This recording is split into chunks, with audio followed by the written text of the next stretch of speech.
தேடலுக்கே தினமும் பசி இருக்கும். தேடல் என்பது உள்ளவரை வாழ்வில் ருசி இருக்கும். பாடல் போல தேடல் கூட ஒரு சுகமே.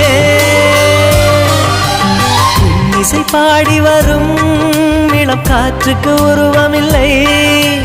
காற்றலை இல்லை என்றால் ஒரு பாட்டொலி கேட்பதில்லை. ஒரு காலம் வருகையில் உள்ளம் கொள்ளை போகுதே. ஆனால் காற்றின் முகவரி கண்கள் அறிவதில்லையே.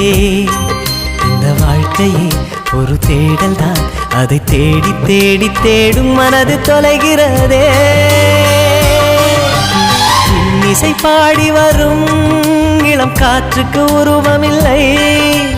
காற்றலை இல்லை என்றால் ஒரு பாட்டொலி கேட்பதில்லை.